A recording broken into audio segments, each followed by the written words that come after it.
அன்பு நண்பர்களுக்கு வணக்கம். நீங்கள் ஒரு பயங்கரமான காஃபி அடிக்டாக இருந்தீங்கன்னா அப்போ இந்த வீடியோ உங்களுக்காக. நம்ம ஷோவில் இன்றைக்கி பார்க்க போகிறது choco mocha cake with dalgona buttercream frosting. குயிக்காக எப்படி செய்கிறதுன்னு பார்க்கலாம்.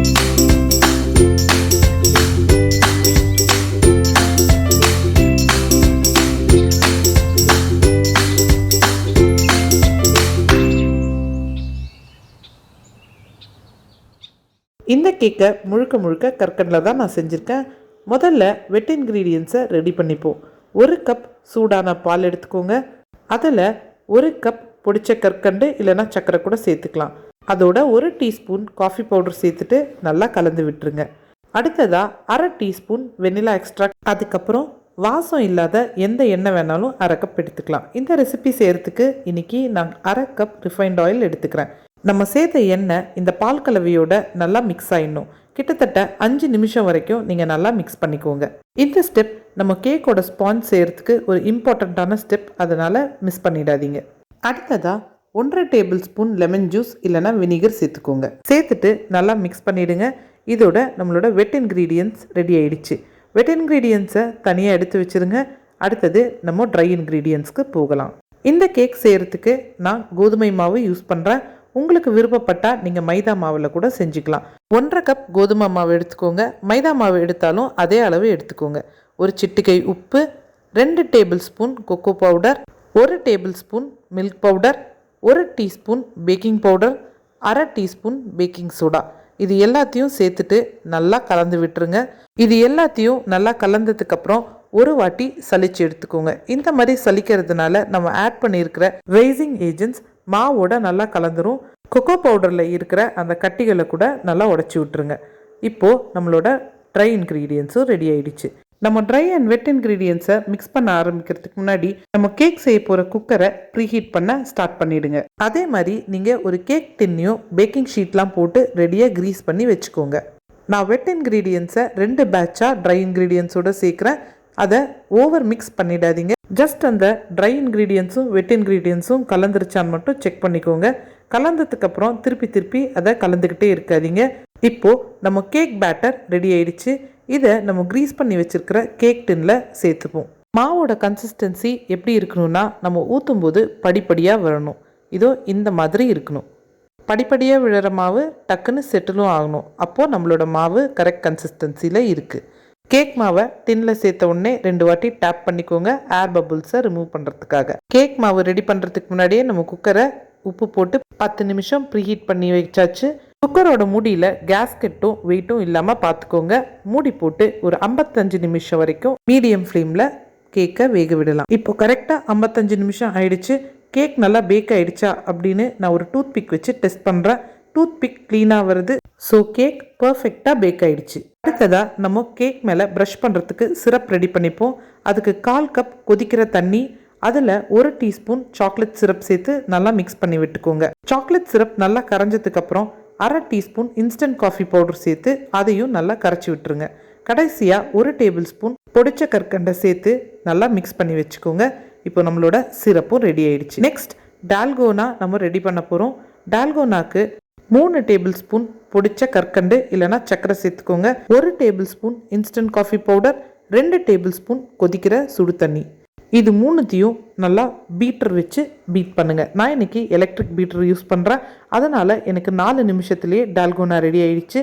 உங்ககிட்ட ஹேண்ட் விஸ்க் தான் இருக்குது அப்படின்னா கிட்டத்தட்ட 10 நிமிஷம் வரைக்கும் நீங்கள் பீட் பண்ணி ஆகணும். நான் ரெடி பண்ணியிருக்கிற இந்த டால்கோனா 1 பங்கு காஃபி பவுடர், 2 பங்கு சுடு தண்ணி, 3 பங்கு சர்க்கரை. இந்த மாதிரி நல்ல ஸ்டேபிளான பீக் வந்ததுக்கப்புறம் 10 நிமிஷம் ரெஃப்ரிஜரேட் பண்ணிவிடுங்க. அடுத்தது நம்ம பட்டர் க்ரீம் ஃப்ராஸ்டிங் ரெடி பண்ணிக்கலாம். இதுக்கு ரூம் டெம்பரேச்சரில் இருக்கிற 200 கிராம்ஸ் அன்சால்டட் பட்டர் எடுத்துக்கிறேன். முதல் 1 நிமிஷத்துக்கு லோ ஸ்பீடில் வச்சு பட்டரை பீட் பண்ணுங்கள். 1 நிமிஷத்துக்கு அப்புறம் நான் மீடியம் ஸ்பீடில் பீட் பண்ணிக்கிறேன். கிட்டத்தட்ட 6லேருந்து 7 நிமிஷத்துக்குள்ளே இந்த பட்டர் நல்லா ஃப்ளஃபியாக ஆகிடும். நீங்கள் ஹேண்ட் விஸ்க் யூஸ் பண்ணுற மாதிரி இருந்துச்சுன்னா பட்டர் ஃப்ளஃபி ஆகிறதுக்கு 15 மினிட்ஸ் கிட்ட ஆகும். அதே மாதிரி நீங்கள் எலக்ட்ரிக் பீட்டர் யூஸ் பண்ணுற மாதிரி இருந்துச்சுன்னா 4 நிமிஷத்துக்கு நடுவில் ஒரு பிரேக் விட்டுருங்க. அடுத்தது 1/2 கப் சர்க்கரையை 2 பேட்சாக சேர்த்துக்கலாம். நான் ஆல்ரெடி டால்கோனால 3 டேபிள் ஸ்பூன் சர்க்கரை சேர்த்துருக்கிறதுனால இந்த அளவு ஸ்வீட்னஸ் போதுமானதாக இருந்துச்சு. நீங்கள் சர்க்கரையை ஆட் பண்ணி ரொம்ப பீட் பண்ணிடாதீங்க. ஒரு 3 மினிட்ஸ் பீட் பண்ணால் போதும். அதுக்குள்ளேயே உங்களுக்கு பட்டர் க்ரீம் நல்லா ஸ்டிஃப் ஆகிடும். சப்போஸ் உங்களுக்கு பட்டர் க்ரீம் ரொம்ப சாஃப்டாக இருந்துச்சுன்னா ஒரு 10 மினிட்ஸ் ரெஃப்ரிஜரேட் பண்ணிவிட்டு க்ரீமை வெளியே எடுத்து ஒரு 2 மினிட்ஸ் மீடியம் ஸ்பீடில் விப் பண்ணுங்கள். க்ரீம் கரெக்ட் கன்சிஸ்டன்சிக்கு வந்துடும். இப்போ பட்டர் க்ரீம் ரெடி ஆயிடுச்சு. இனிமே இதில் டால்கோனாவை சேர்த்துடலாம். நம்ம டால்கோனாவை அப்படியே கூட கேக்கில் ஃப்ராஸ்டிங் பண்ணலாம். பட் அது அந்த அளவுக்கு ஸ்டேபிளாக இருக்காது. டைம் ஆக ஆக அடியில் அந்த காஃபி வந்து செட்டில் ஆக ஆரம்பிச்சிடும். ஸோ இதை இன்னும் ஸ்டெபிலைஸ் பண்ணுறதுக்கு நம்ம பட்டர் க்ரீம் யூஸ் பண்ணுறோம். சப்போஸ் நீங்கள் கேக்கை இமீடியட்டாக சாப்பிட போகிறீங்க அப்படின்னா கூட நீங்கள் ஸ்ட்ரைட்டாக டால்கோனா டாப்பிங்கே கொடுத்துக்கலாம். பட் கொஞ்சம் கசப்பாக இருக்கும், அதை பார்த்துக்கோங்க. உங்களுக்கு எந்த அளவுக்கு காஃபியோட அந்த இன்டென்ஸ் ஃப்ளேவர் வேணுமோ அந்த அளவுக்கு சேர்த்துக்கலாம். நான் 5 டீஸ்பூன் சேர்த்துருக்கேன். எனக்கு அதை கரெக்டாக இருந்துச்சு. நம்ம ரெடி பண்ணி வச்சுருக்கிற டால்கோனாவே 6 டீஸ்பூன் தான் வரும். உங்களுக்கு இன்னும் இன்டென்ஸான ஃப்ளேவர் வேணும்னா நம்ம ரெடி பண்ணி வச்சுருக்கிற என்டையர் பேட்சையை நீங்கள் சேர்த்துக்கலாம். டால்கோனாவை பட்டர் க்ரீமில் சேர்த்த உடனே ரொம்ப விப் பண்ணாதீங்க. 1லேருந்து 1.5 நிமிஷம் வரைக்குமே போதுமானது. இப்போ கேக் நல்லா கூல் ஆயிடுச்சு. இனிமே நம்ம ஃப்ராஸ்டிங் பண்ண ஆரம்பிக்கலாம். ஒரு ஜென்டில் ரிமைண்டர், கேக்கில் கொஞ்சம் கூட சூடு இல்லாமல் பார்த்துக்கோங்க.